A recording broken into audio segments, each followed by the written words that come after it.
Les voy a presentar a Eva Noyola. Eva Noyola, aunque ustedes no lo crean, es compañera mía de generación. Sí, se ve muy joven. No les voy a decir de qué generación para que no empiecen a hacer cuentas y no me molesten después. Pero les voy a leer una breve, muy breve semblanza de lo que ha hecho Eva para que sepan quién les está hablando de agujeros negros. Entonces ella estudió aquí en el Colegio Madrid, es exalumna. Cuando nosotros estudiamos en prepa, no en bachillerato, ¿sí? Y cuando salió se licenció en física en la Facultad de Ciencias de la UNAM. Después hizo el doctorado en astrofísica en la Universidad de Texas en Austin. Trabajó como investigadora postdoctoral en el Instituto Max Planck para Física Extraterrestre en Alemania y después en el Instituto de Astronomía de la UNAM. Actualmente labora como investigadora para el Observatorio McDonald de la Universidad de Texas Austin y pues les va a hablar sobre agujeros negros. ¿Ok? Muchas gracias, Natzin, por organizar esta visita y a todos los demás que participaron. Y les voy a contar una historia veloz antes de empezar. Hace un titipuchal de años, que no les vamos a decir cuántos, yo estaba sentada por ahí, cuando la que ahora es una colega mía vino y dio una plática sobre agujeros negros, aquí. Y en ese momento yo sí sabía que quería estudiar física y que quería hacer astronomía, pero jamás en la vida me imaginé que me iba a acabar dedicando más o menos a lo mismo. Entonces tengan cuidado porque pueden acabar con un futuro oscuro, alguno de ustedes. Pero bueno, vamos a empezar. Espero convencerlos de que los astrónomos podemos ver los agujeros negros y explicarles cómo es que sucede eso. Ahorita me imagino que acaban de empezar clases de física, entonces probablemente no han estudiado esto que se llama la velocidad de escape. ¿Alguien sabe lo que es esto? Resulta que si tú avientas algo, lo que sea, una piedra, con cierta velocidad, pues se vuelve a caer. Si la avientas más fuerte, se va a ir más lejos, pero se va a volver a caer.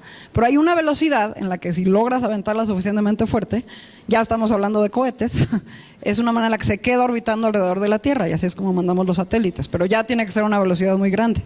Pero si quieres mandar algo a la Luna, a Marte o cualquier cosa que ya no esté en el campo gravitacional de la Tierra, que ya logra escapar, esa es la velocidad de escape, y para la Tierra es esa.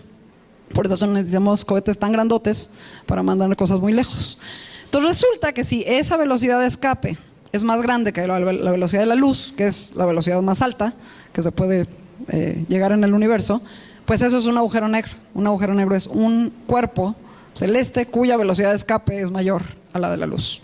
Entonces la velocidad de escape de Júpiter es mayor a la de la Tierra, es mucho más grande, la de la Luna es menor. Entonces una manera de pensar más o menos cómo funciona esto es que entre más masa tengas, mayor es tu velocidad de escape, pero también importa en cuánto volumen la pongas. Entonces resulta que si tienes mucha masa en un volumen chiquito, crece la velocidad de escape. Para hacer un agujero negro de nuestro Sol, tendríamos que agarrar la masa entera de todo el Sol y meterla en el tamaño más o menos de una montaña, de unos cuantos kilómetros. Eso sería un agujero negro, que no se va a formar, ahorita les explico por qué, pero sería más o menos de ese tamaño. O nuestro planeta entero lo tendríamos que meter en una pelota de tenis, más o menos, y eso sería un agujero negro. Toda la masa, así, aquí. Lo podrían poner en su mano, aunque no lo recomiendo, sería malo para la salud, pero se podría. Bueno, esos no se forman. Resulta que no cualquier estrella o cualquier objeto celeste se hace un agujero negro. Si tenemos estrellas, les llamo de baja masa, que es más o menos como nuestro Sol y para abajo, ese tipo de estrellas van a pasar por una fase de gigante roja y eventualmente se van a formar en una enana blanca, que es una estrella muy chiquitita, muy compacta, muy densa, pero que echa luz todavía. Son un poco difíciles de observar porque echan muy poquita luz, pero las podemos ver, y eso como mueren esas estrellas, que son las más comunes del universo. La gran mayoría de las estrellas son de ese estilo. Si es un poquito más grande, de digamos 3, 4, 5 masas solares, también pasa por una fase de gigante roja, más rápido, se acaba el combustible un poco más rápido, eventualmente explota, y lo que deja atrás, explota como supernova, y lo que deja atrás es una estrella de neutrones, que es una cosa todavía más compacta y más densa que la enana blanca, pero sigue emitiendo luz. Los pulsares, los famosos pulsares, son estrellas de neutrones. Entonces todavía hay procesos con los cuales emiten luz y los podemos observar. Pero si llegamos a las estrellas más grandotas que se hacen en el universo, 10, 20, 30, 40 masas solares, no sabemos cuál es el límite. Creemos que pueden llegar hasta 100, pero no hemos observado unas tan grandes. las más grandes son como de 60 masas solares por ahí, pasan rapidísimo a la fase de gigante roja, y algunas pueden ser tan masivas que tal vez ni exploten, puede que exploten y dejen un agujero negro, o tal vez directo se colapsan porque son tan grandotas, y esas son las que forman agujeros negros.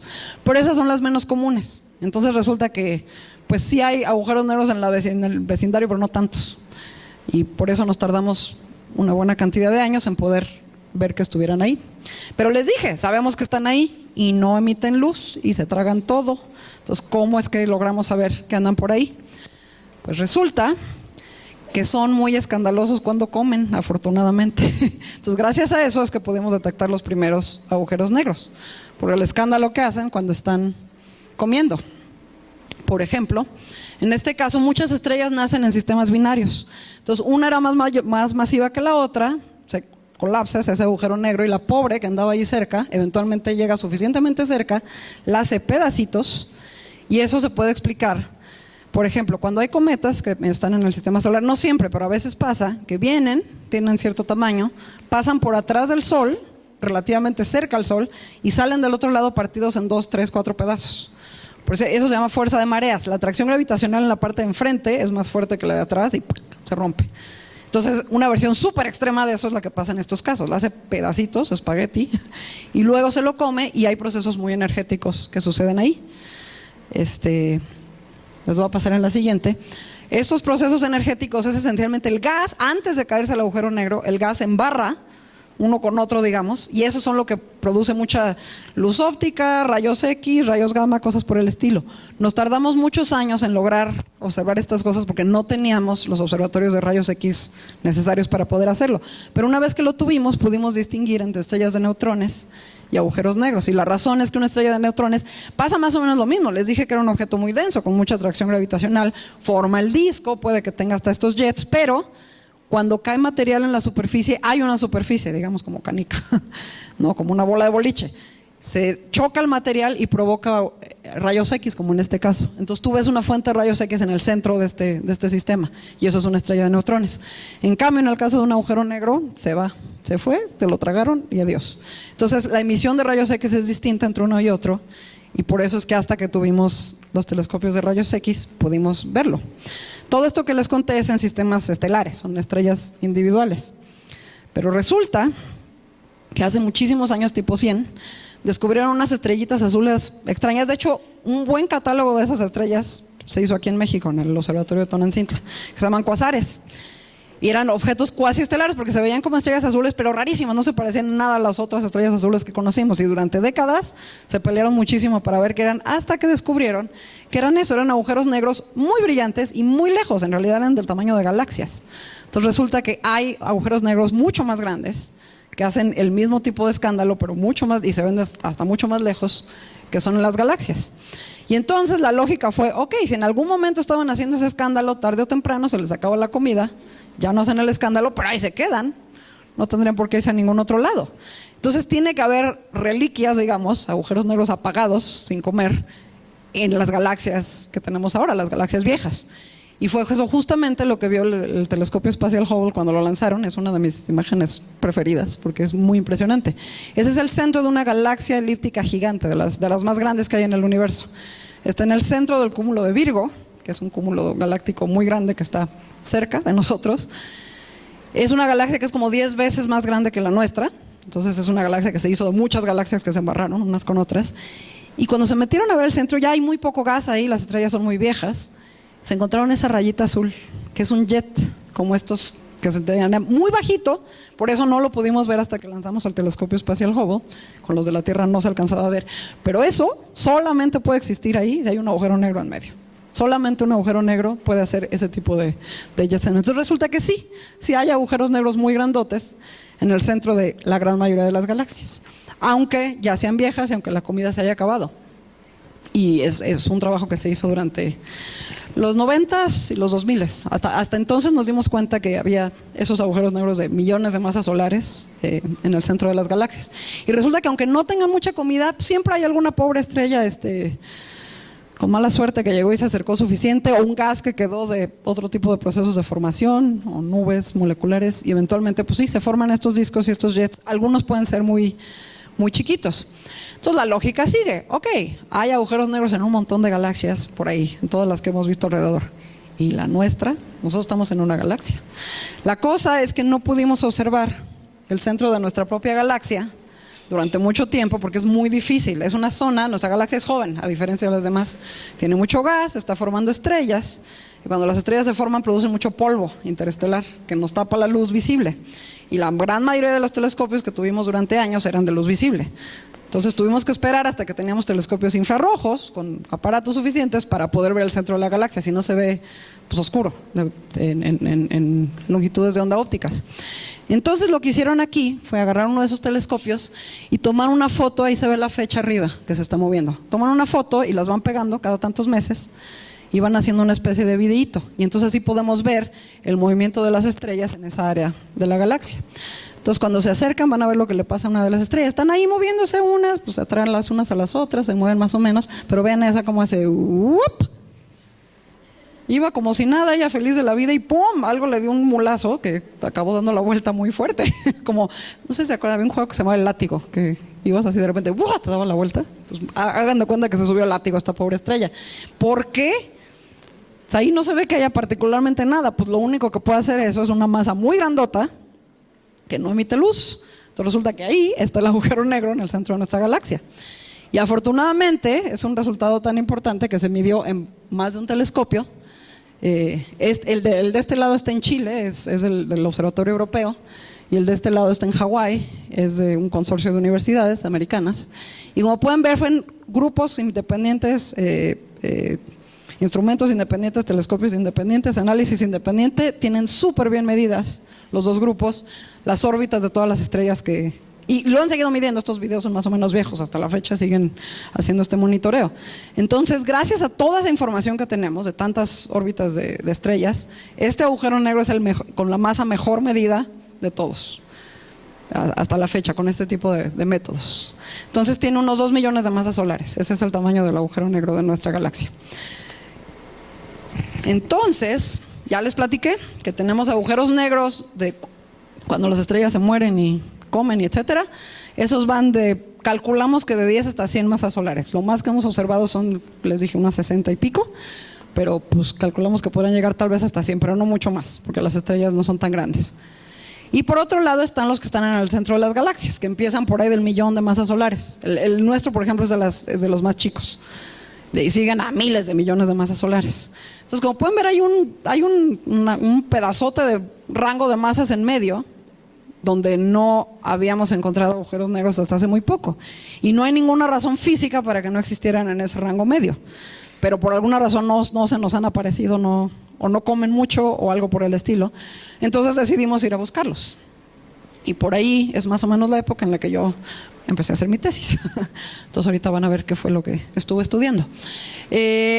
Sabíamos a esas alturas, les dije que una vez que descubrimos que había agujeros negros en el centro de las galaxias, que el tamaño del agujero negro escala muy bien con la parte redonda, digamos la que parece pelota de fútbol, sandía o algo así, de las galaxias. Es una galaxia muy grandota, como esas elípticas, tiene los agujeros negros más grandes, y si te vas a más chico, el tamaño tiene que ver con el bulbo de la galaxia. Resulta que a los discos no les importa. Si tienes puro disco, hay galaxias que son solamente discos, esas no tienen agujeros negros. Tienes que tener este componente redondito que es el bulbo, y con eso es con lo que escala. Entonces, si tú quieres encontrar agujeros negros que son más chiquitos, hacia este lado, dices, pues hay algo así como galaxias redonditas chiquitas o lugares redonditos chiquitos, es el lugar como lógico para buscar. Y eso nos llevó a estudiar estos objetos que se llaman cúmulos globulares, que son mi adoración, los quiero mucho. Este tipo de objetos andan por ahí flotando solitos, tienen de 10.000, 100.000, 1.000.000 de estrellas, son muy redonditos y orbitan alrededor de las galaxias. Nuestra galaxia tiene como unos 200, la de Andrómeda tiene más como 400, 500. Entre más grande sea la galaxia, más de estos bichitos tiene. Pero el caso es que en el caso de nuestra galaxia están relativamente cerca, entonces son un lugar muy interesante para poder estudiar las cosas ahí. Entonces les voy a presentar al que es probablemente mi objeto favorito en la vida, que se llama Omega Centauri. Es un cúmulo globular que está en el hemisferio sur. Entonces, cuando uno está en el hemisferio sur una noche más o menos oscura, lo puedes ver a ojo pelón, es una cosa preciosa. He tenido el placer de verlo un par de veces. Entonces, mira, por ahí abajo está la Cruz del Sur. Y entonces es una de estas pelototas de luz que si lo pueden ver desde lejos se ve bastante achatado y eso lo hace muy especial. En general son mucho más redondos que eso.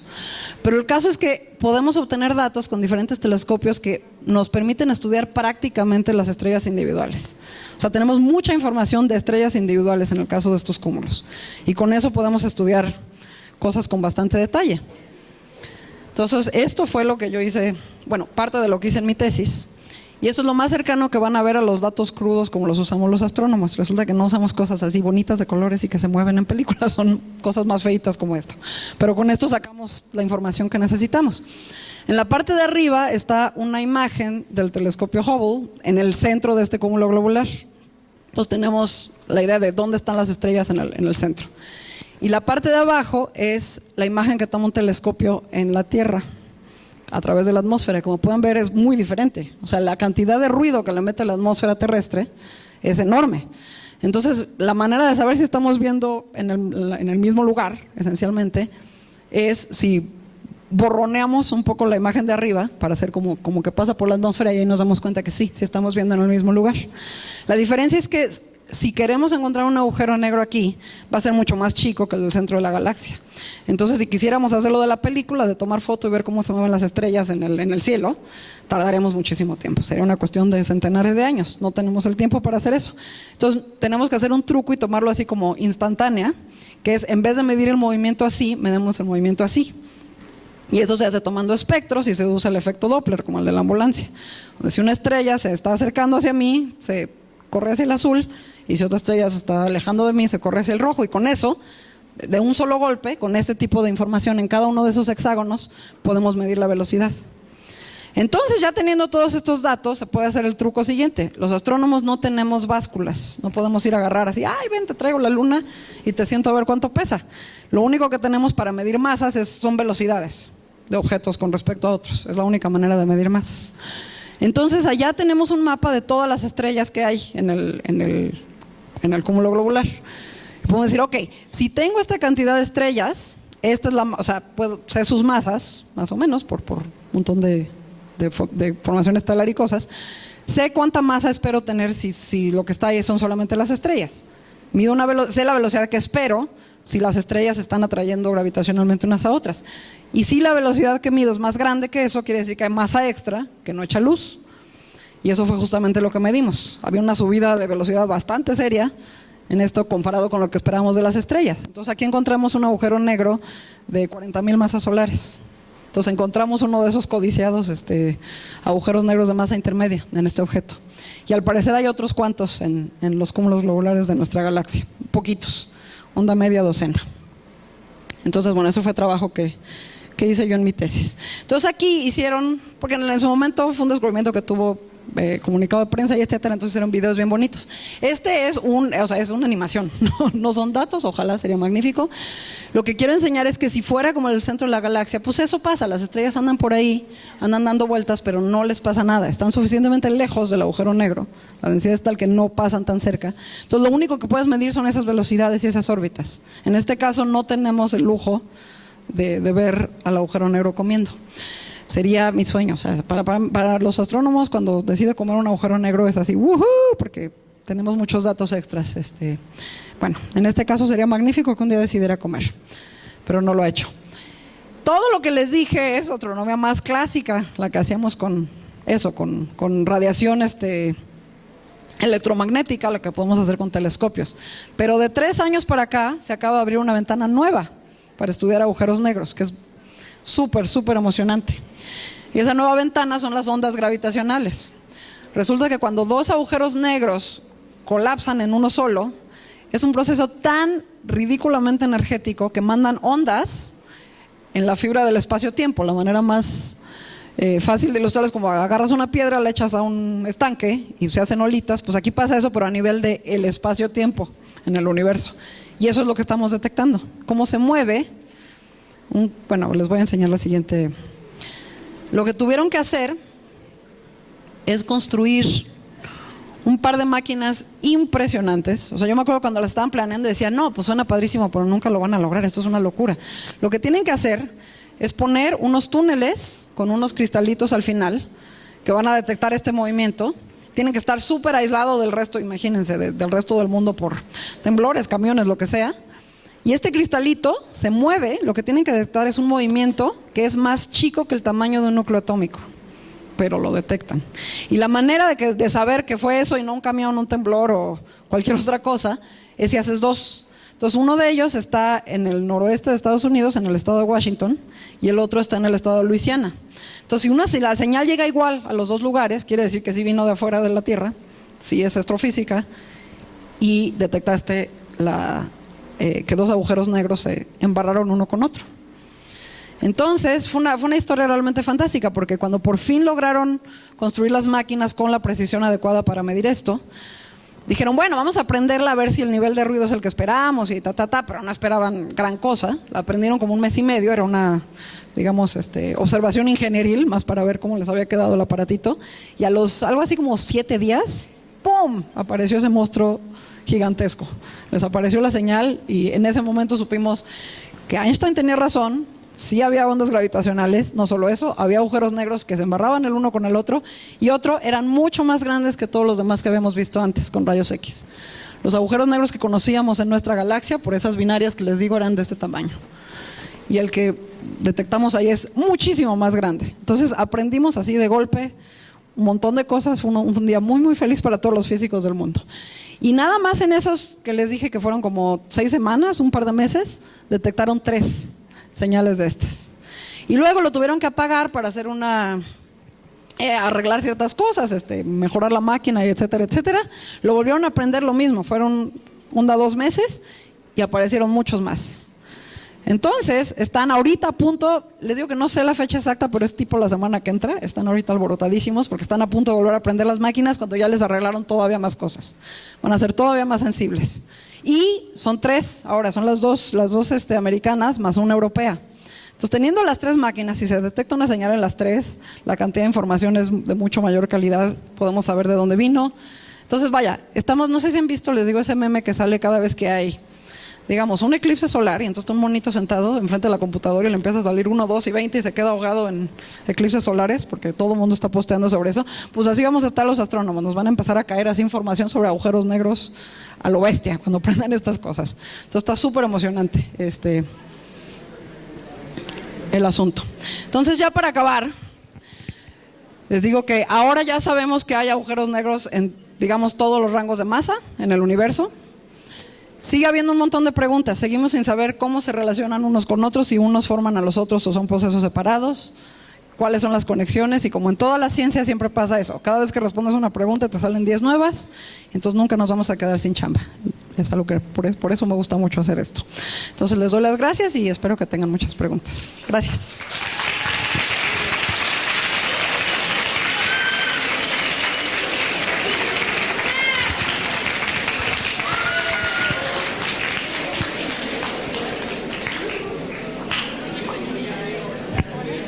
Me van a tener que dejar oír porque como no tienen micrófono. ¿Ahora sí?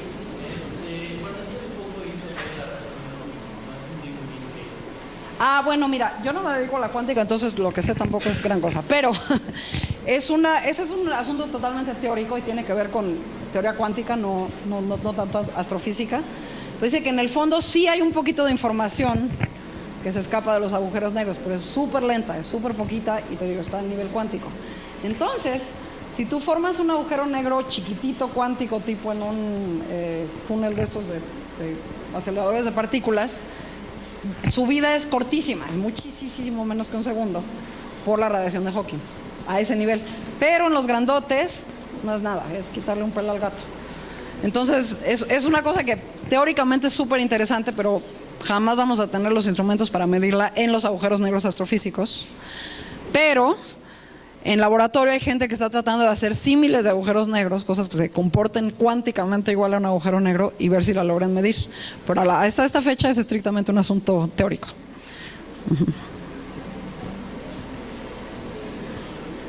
¿De veras? ¿Nadie más? ¿Una sola persona? Pues no mueren, se quedan. A lo más crecen, engordan. Pero no, sí, porque no hay nada que los deshaga. Lo único que les puede, digamos, quitar un pelo al gato es esa famosa radiación de Hawking, pero es tan pequeña que la cantidad de tiempo necesaria para que se evaporen de esa manera son muchas veces la edad del universo. Entonces, se quedan, literalmente, solo pueden engordar y comer. Bueno, eso me lo preguntaron parecido la vez pasada. Hay 3 cantidades que se le pueden medir a un agujero negro, que son la masa, el spin, o sea, cómo gira, y la carga eléctrica. Si tienen carga eléctrica se puede medir, por la temperatura no es una de esas. No es un objeto, o sea, no es un objeto en el que la termodinámica puede estudiar. Sí, chavos, si me dejan, porque si no, no me van a oír las respuestas.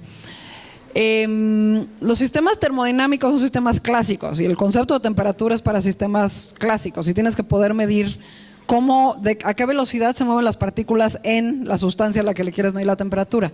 Al agujero negro no le podemos medir nada. Toda la información se nos acaba en la orilla. En la orilla se nos truenan las matemáticas, la física y todo. Entonces, como no podemos medir nada adentro, no hay manera de medir la temperatura. No nos sirve el concepto termodinámico de la temperatura, digamos. Entonces, la respuesta es no podemos. Tal vez haya unas sutilezas con la radiación de Hawking que yo, como no me dedico a eso, no lo sé. Entonces, prometo hacer la tarea y preguntar eso, pero de entrada la temperatura no es una de las cantidades que se miden.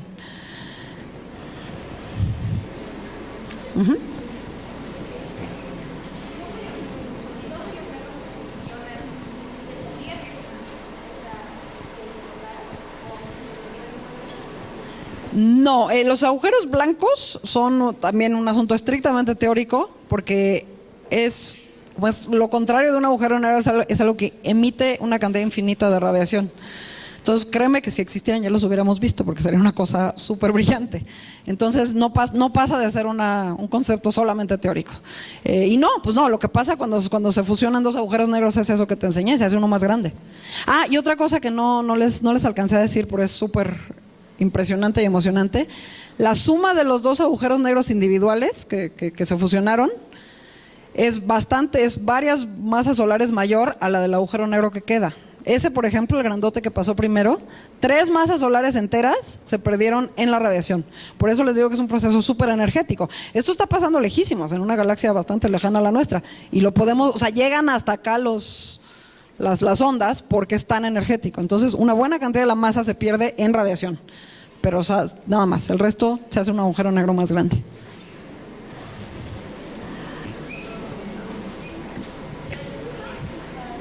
Sí.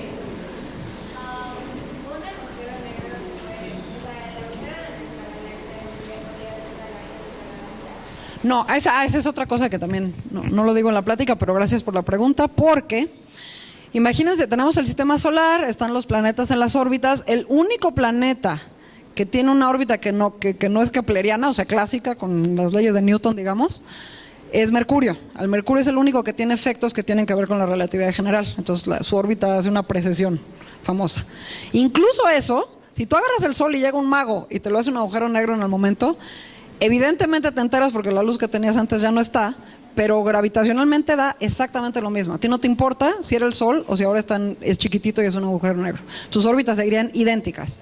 Y tendrías que llegar más cerca de lo que antes era la superficie del Sol para que te tragara. O sea, tienes que llegar súper cerquita para llegar al punto en el que te hace pedazos y etcétera, etcétera.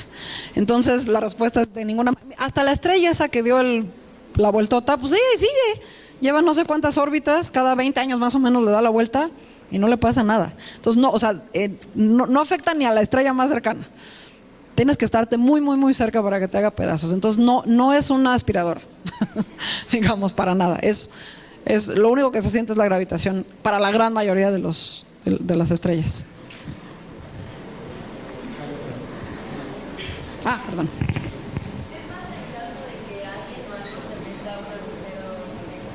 El asunto es que alguien o algo está hecho de materia como todo lo demás, y cuando se acerca sucede el asunto del espagueti o del que te hacen polvito. Entonces, para empezar, te hacen garras.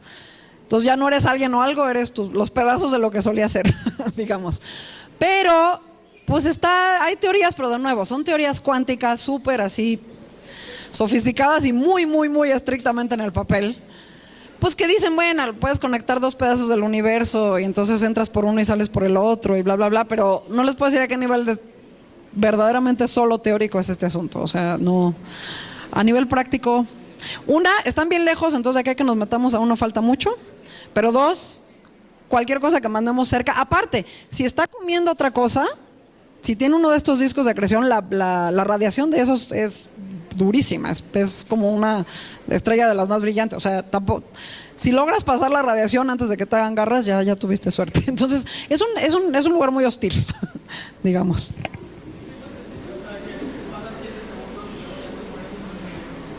No, yo que te mueres muchísimo antes.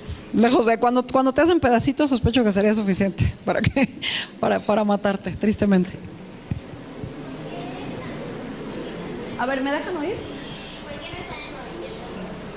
Sí están, son como las pelotitas y las canicas, ven como les enseñé que las estrellas están moviendo. La cosa es que entre más masa tienes en un sistema, pues tú afectas a las otras masas mucho más. Por ejemplo, las estrellas tienen planetas alrededor.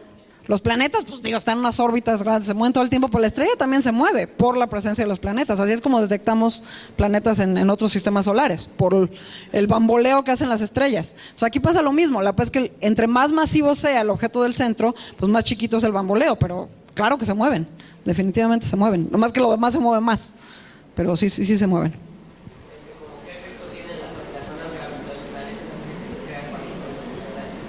¿En qué? Pues es tal cual como el barquito en el agua. ¿Qué efecto tiene? Pues el barquito sube y baja. Y ya. Cuando se acaba la onda, se acaba. No, dura, o sea, esa señal que les enseñé dura muchísimo menos de un segundo. Es un pip, literalmente, es súper cortito.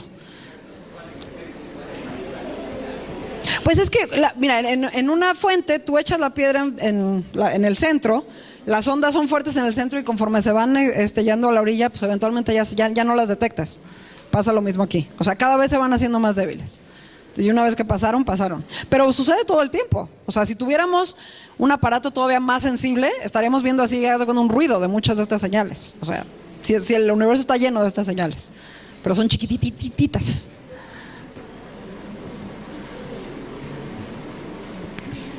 Aprovechen la oferta, la prueba.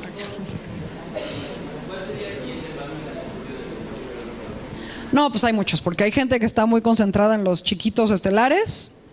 Ahí quieren saber. El siguiente paso es demográfico. Tenemos todavía pocos de cualquier tipo. En el caso de las galaxias, por ejemplo, no sabemos cómo se forman exactamente. Tenemos teorías de unas cuantas cosas. En el caso de los agujeros intermedios, todavía tenemos que estar plenamente convencidos de que están ahí. Los datos que les enseñé es una indicación muy fuerte de que está ahí, pero si viéramos comer uno, estaríamos mucho más convencidos. Entonces, no, queda un montón de chamba por hacer. Y depende de qué régimen estés hablando. Y en estos, pues yo diría que la demografía es una cosa que apenas estamos empezando, porque tenemos muy pocos números. Entonces, conforme vayan creciendo los números, vamos a aprender un montón de dónde se forman, cómo le hacen, cómo evolucionan, qué tan seguidos se embarran, todo ese tipo de cosas. Hay mucha chamba que hacer. A ver. Aviéntate, no muerdo. A ver, déjenme ver.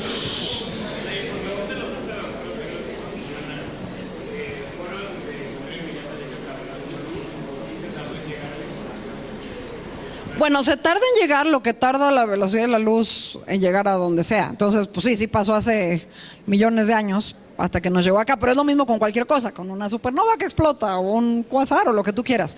O sea, la velocidad de transmisión de la información es la velocidad de la luz. Entonces, tarda eso. Exactamente. En ese sentido es igual.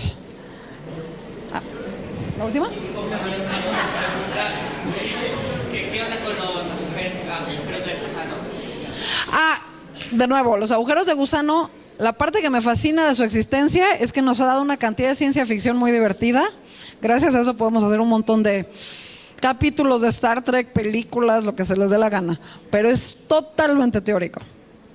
Es enteramente probable que no tenga nada que ver con el universo que vivimos. O sí, Y pues estamos, o sea, a nivel observacional no se me ocurre ni siquiera cómo podríamos saber si no existe, a menos que súbitamente aparezca una nave aquí tras Lomita, pero no. O sea, entonces son un constructo estrictamente teórico, es muy, muy, muy teórico.